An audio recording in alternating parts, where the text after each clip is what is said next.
بہتر طریقے سے آتے تھے. کہتا تھا کہ میں نے مراسلہ کو مکالمہ بنا دیا. ان کے خطوط بالکل مکالماتی انداز کے ہوتے تھے اور اس نے یہ کہتا تھا کہ میں نے مراسلہ کا مکالمہ بنا دیا. یعنی لمبی چوڑی باتوں کو بہت شارٹ انداز میں وہ پیش کر دیتے تھے. خط کے ذریعے سے 2-4 لائن میں ہی سارے حالات کو بیان کر دیتے. وہ اس کا فن مرزا اسد اللہ خان غالب کو تھا.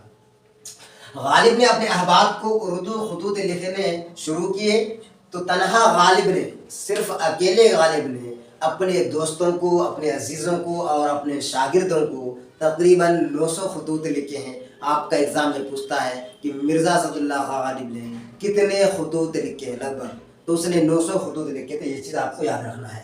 تو کس کس کو لکھے تھے؟ عزیزوں کو، دوستوں کو اور شاگردوں کو. اس کے بعد اس کے بعد جو مکتوب نگاری والے شخص ہیں ان کے نام، یہ غالب کے بارے میں ہم نے جانا. اس کے بعد خطوط نویسی کا کام کون کون کیا تو ہم یہاں آپ کے لیے لکھتے ہیں کہ اس کے بعد سر سید احمد خان، الطاف حسین حالب، شبلی نعمانی، ابوالکلام آزادی، مولانا ابوالکلام آزاد ہے جس کی یوم پیدائش پر ہم لوگ ایجوکیشنل ڈے یعنی یوم تعلیم مناتے ہیں.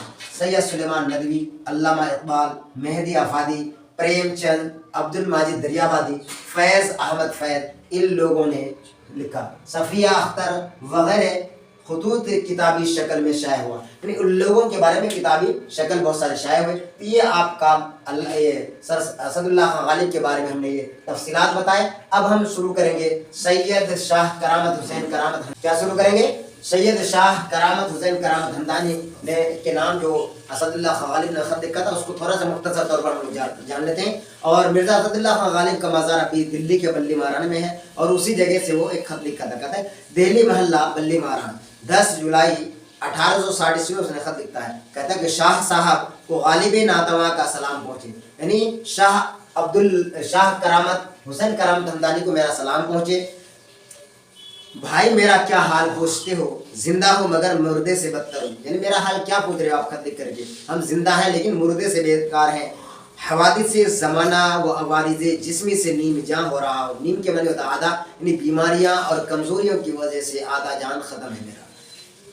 غذا کی حقیقت یہ ہے، یعنی کھانے کی چیزوں کا حقیقت یہ ہے کہ صبح کو 8-10 بادام کا شیرہ، دوپہر کو سیربر گوشت کا پانی، 2 گھڑی دن رہے 2 یا 3 تلے ہوئے کباب اور بس نسیان حد سے گزر گیا ہوں. یعنی یہ اس کی خوراک تھی. ایک سیر کہتے ہیں کہ اتنا سیر بھر گوشت کا پانی، پھر اس کا 2 گھڑی دن رہتے تو 2-3 ٹکیا کباب بھی کھا لیتے تھے. پھر وہ نسیان حد سے گزر گیا ہوں. خط مع کلام اصلاح طلب بخش یا کتاب میں رکھ دیتا ہوں. جب کسی ساتھی کا اگر خط آتا تھا تو وہ باکس میں یا کسی جگہ رکھ کر کے وہ بھول جاتا تھا، وہی کرا کہ نسیان بھول جاتا ہوں. ایسی حالت میں اگر خط کا جواب یا اصلاح یہ غزل دیر میں پہنچے تو شکایت نہ کیا کرنا. جب میں بھول جاتا ہوں تو غلطی سے ہم کو لیٹ ہو جاتا ہے تو آپ ہماری شکایت نہیں کریں گے.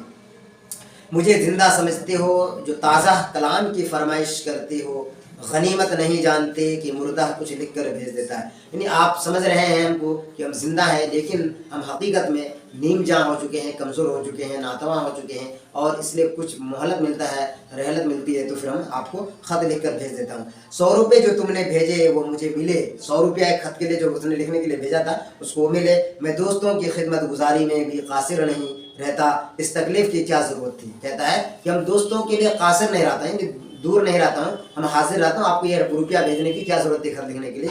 یہ مرزا اسد اللہ خان غالب کہتے ہیں. تمہاری تینوں غزلیں بعد اصلاح بھیجتا ہوں. چشم بدور تمہاری طبیعت مناسب اس فن کے ہے، اللہ نگاہ بد سے محفوظ رکھے. نجات کا طالب مرزا اسد اللہ خان غالب نے یہ پیش کیا ہے. اب اس کے ہم سوال و جواب کچھ دیکھ لیتے ہیں، مختصر سا ہے.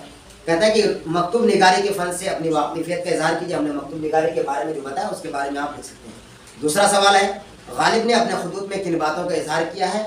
تو اپنے کمزوری کے بارے میں ایک شیر دوست کا شوربہ اور 2-3 ٹکیا کے بارے ذکر کیا کھانے کا. غالب نے اپنے خط میں دوستی اور محبت کا اظہار کن لفظوں میں کیا ہے. آپ بالکل سمجھ گئے، اس کے بارے میں آپ لکھ دیجیے گا اچھے سے. غالب کا تعارف مختصر پیش کیجیے. میں نے غالب کا یہ تصورات جو بیان کیا کب پیدا ہوا اور اس کا انتقال کب ہوا تھا. تو اس کا غالب وفات 15 فروری 1869 کو ہوا تھا. چلیے اگلا سوال ہے غالب کے خطوط کی زبان پر 5 سطریں لکھے. غالب نے جس طرح سے خط لکھا اس کے 5 سطروں پر جواب لکھنے کے لیے گئے. طویل سوالات. غالب کے لکھے ہوئے خطوط کس نوعیت کے ہیں؟ اس کے بارے میں لکھنے کے لیے کر ہم نے آپ کو بخوبی بتا دیا، آپ بالکل سمجھ رہے ہیں کہ کس نوعیت کا اس کا خط تھا۔ اگلا اگر غالب کے علاوہ کن قلمکاروں کی مکاتبی کتابی شکل میں آیا، مرزا اسد اللہ خان غالب کے علاوہ کن قلمکاروں کی مکاتبی کتابی شکل میں شائع ہوا، تو میں نے یہاں لمبے چوڑے لکھ دیے ہیں کہ سر سید احمد خان، علامہ شبلی نعمانی، عبدالکلام آزاد، سید سلیمان ندوی، علامہ اقبال، مہدی افاقی وغیرہ، ان لوگوں کا کتابی شکل میں آیا، بالکل آسانی سے آپ لمبا چوڑا لکھ سکتے ہیں۔ آپ کا 1-2 نمبر کا پوچھے گا۔ اس کے بعد کہہ رہا ہے کہ غالب کے خطوط سے اردو نثر کو کیا فائدہ پہنچا، تو غالب کے خطوط سے اردو نثر کو بہت ہی عروج ملا، ترقی کے راستے پر گامزن ہوا اور بہت ہی مقبولیت حاصل ہوا۔ یہ اس کا مکتوب نگاری کے کیا فائدے ہیں، اس کے بارے میں آپ نے جانا کہ اپنی دلی جذبات کو، دلی کیفیت کو ایک دوسرے کے سامنے بند لفافے میں پیش کر سکتے ہیں۔ اس کی یہ خصوصیات، یہ فائدے ہیں، آپ اچھے طریقے سے آپ کو سمجھ میں آ گیا۔ تو ساتھیوں، یہ ویڈیو جو ہم نے آپ کو پڑھایا سید شاہ کرامت حسین کرامت ہمدانی کے نام سے، یہ کیسا لگا آپ کو؟ جو بھی ساتھی ہمارے پرانے ہیں تو ہمارے اس ویڈیو کو لائک کیجیے فٹافٹ اور شیئر بھی کر دیجیے۔ جو ساتھی نئے ہیں تو پلیز ہمارے چینل کو سبسکرائب کر دیجیے اور بیل آئیکن کو بھی دبا دیجیے تاکہ اگلا ویڈیو کا نوٹیفیکیشن آپ کو مل جائے گا۔ اور ہم اب یہ آپ لوگوں کو بتا دوں کہ ایگزام کا وقت قریب جو آتا رہا ہم آپ کے لیے لگ بھگ 500 آبجیکٹیو کوسچن کا سیریز لے کر کے آئیں گے۔ فٹافٹ 100 کوسچن 50 کوسچن ڈیلی ہم کریں گے تاکہ آپ کا ایگزام میں تمام آبجیکٹیو سوالات حل ہو جائے گا۔ تو آپ تمام ساتھی ہمارے اس چینل کو لائک کر دیں۔ شکریہ، خدا حافظ، السلام علیکم۔